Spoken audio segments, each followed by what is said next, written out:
नमस्कार, कानून की बात में आपका स्वागत है। मैं हूं आशीष भार्गव और असली शिवसेना किसकी है? उद्धव ठाकरे की है, एकनाथ शिंदे की है। सही कौन है, उद्धव ठाकरे, एकनाथ शिंदे? ये तमाम जो मुद्दा सुप्रीम कोर्ट में था उस पर घमासान जो है, कानूनी घमासान, वो खत्म हो गया है। 9 दिन की मैराथन सुनवाई के बाद सुप्रीम कोर्ट में 5 जजों की पीठ ने, संविधान पीठ ने मामले में फैसला सुरक्षित रख लिया है। Chief justice DY Chandrachud, justice MR Shah, justice Krishna Murari, justice Hima Kohli और जस्टिस PS नरसिम्हा की ये बेंच ने उद्धव ठाकरे गुट, एकनाथ शिंदे गुट और राज्यपाल की दलीलें सुनने के बाद ये फैसला सुरक्षित रखा है। सुप्रीम कोर्ट अब ये फैसला देगा कि शिवसेना किसकी है। जो कुछ महाराष्ट्र की राजनीति में हुआ उसमें सही कौन है, उद्धव ठाकरे सही हैं या फिर एकनाथ शिंदे सही हैं, ये तमाम मुद्दों को डिसाइड करेगा। कुछ संवैधानिक सवाल भी इस पूरे मामले में उठे हैं, उन सवालों के जवाब भी सुप्रीम कोर्ट का संविधान पीठ देगा।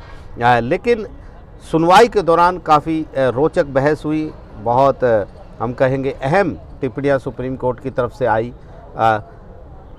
बुधवार को सुप्रीम कोर्ट ने राज्यपाल पर बड़े सवाल उठाए थे। राज्यपाल की ओर से पेश हुए थे सॉलिसिटर जनरल तुषार मेहता।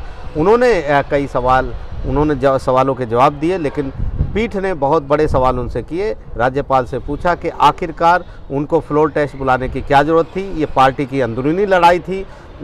ऐसा नहीं था कि जो गठबंधन था जिसमें कांग्रेस और NCP शामिल थे उनमें किसी तरह का संतोष था, वो बिल्कुल इंटैक्ट था, ठोस था, उसमें कोई दिक्कत नहीं थी। ये तो शिवसेना के भीतर की लड़ाई थी और पार्टी की अंदरूनी लड़ाई पर विश्वास मत के लिए क्यों आदेश दिए गए, क्यों फ्लोर टेस्ट बुलाया गया। साथ ही साथ ये भी कहा गया कि जो शिवसेना के जो बागी विधायक थे उन्होंने गवर्नर को चिट्ठी लिखी थी, जान को खतरा बताया था। ये जान को खतरा बताने पर, सुरक्षा मांगने पर वो विश्वास मत बुलाने का, फ्लोर टेस्ट बुलाने का आधार नहीं हो सकता है। राज्यपाल को संवैधानिक सीमाओं में रहना चाहिए, उसे राजनीति में नहीं जाना चाहिए, उसे अपने जो संवैधानिक दफ्तर है उसका इस्तेमाल सरकार गिराने में नहीं करने देना चाहिए। ये बड़ी बात कही थी सुप्रीम कोर्ट में। ख़ास तौर पर चीफ जस्टिस DY चंद्रचूड़ ने बड़े सवाल उठाए थे और उन्होंने कहा था कि गवर्नर को फ्लोर टेस्ट बुलाने की जरूरत क्यों पड़ी। ये अंदरूनी मामला था, गवर्नर को खुद से पूछना चाहिए था कि 3 साल तक खुशहाल शादी में रहे NCP और कांग्रेस के साथ, और फिर ऐसा रातों रात क्या हो गया कि ये लोग बागी हो गए। गवर्नर को ये कैसे अंदाज़ा था कि एक गुट यानी एकनाथ शिंदे गुट टूट जाएगा और वो BJP से हाथ मिलाकर सरकार बना लेगा। ये बड़े सवाल उठाए गए थे, जिनके जवाब में तुषार मेहता ने कहा था कि गवर्नर चुपचाप नहीं बैठ सकते, मूक दर्शक नहीं बन सकते। यहाँ मुद्दा सिर्फ सुरक्षा का नहीं था। जो दूसरा गुट था उद्धव ठाकरे गुट, वो लगातार धमकी दे रहा था, शव शमशान में ले जाने की बात कर रहा था, इस तरह की बात कर रहा था, और गवर्नर को लग रहा था कि सरकार अब मेजॉरिटी में नहीं है, इसलिए संविधान के मुताबिक, जो संवैधानिक पीठ के फैसले हैं उनके मुताबिक फ्लोर टेस्ट के लिए आदेश गवर्नर ने दिए थे। ये तमाम मुद्दे में के बाद गुरुवार को यानी आज बड़ी अहम सुनवाई हुई, आखिरी दिन, और उद्धव ठाकरे पर भी बड़े सवाल यहाँ पर सुप्रीम कोर्ट ने उठा दिए। उद्धव ठाकरे की तरफ से अभिषेक मनु सिंह भी पेश हो रहे थे। उनसे चीफ जस्टिस ने पूछा कि आखिरकार फ्लोर टेस्ट जब राज्यपाल ने बुला दिया था तो फिर उन्होंने फ्लोर टेस्ट से पहले इस्तीफ़ा क्यों दिया।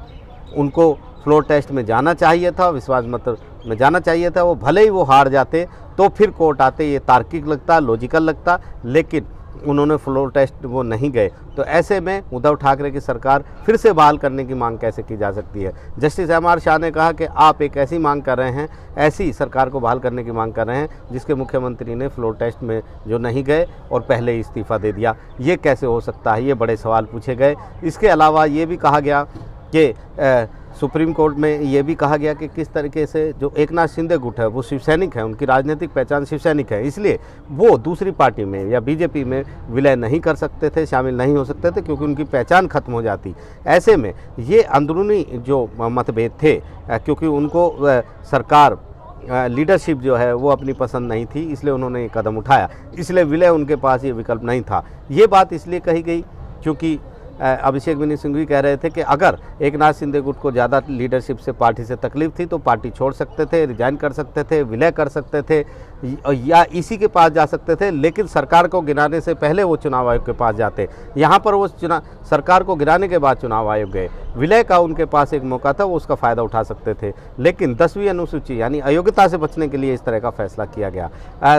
यहाँ पर उन्होंने ये भी दलील दी कि जो एकनाथ शिंदे गुट है उसको इस तरीके से असहमति की आवाज़ उठा सकते थे, लेकिन पूरे एक राजनीतिक पार्टी की सीमा में रहकर इस तरह की आवाज़ उठाई जा सकती है। कपिल सिब्बल जो शिंदे उद्धव ठाकरे ग्रुप की तरफ से पेश हुए थे, उन्होंने भी राज्यपाल पर सीधा निशाना साधा और कहा कि राज्यपाल को ये फ्लोर टेस्ट नहीं बुलाना चाहिए था, ये गैर कानूनी तरह का फ्लोर टेस्ट था। राज्यपाल ने अपनी स्थिति का इस तरह फ़ायदा राज्यपाल की तरफ से नहीं उठाया जाना चाहिए था, ये सरकार को गिराने के लिए इस्तेमाल किया गया।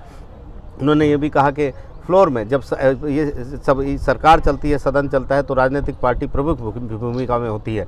हालांकि शिंदे ग्रुप की तरफ से इसका विरोध किया गया और कहा गया कि पार्टी का मतलब सदन की बात हो तो पार्टी का मतलब विधायिका में जो चल रहा है, लेजिस्लेटिव पार्टी होती है, वो पार्टी होती है, ना कि राजनीतिक पार्टी। वहाँ पर विधायक जो दल है वो सर्वोच्च होता है, क्योंकि वही अपनी लीडरशिप चुनता है जिसे मुख्यमंत्री बनाया जाता है। तो यहाँ पर तमाम दांव पेचों के बाद, तमाम दलीलों के बाद अब फैसला सुरक्षित हो गया है और सुप्रीम कोर्ट का एक बड़ा फैसला इस मुद्दे पर आने वाला है, जो भविष्य में देश में इस तरह की जो स्थितियाँ होंगी उस पर उसकी लक्ष्मण रेखा तय करेगा और उस पर एक अहम फैसला देगा।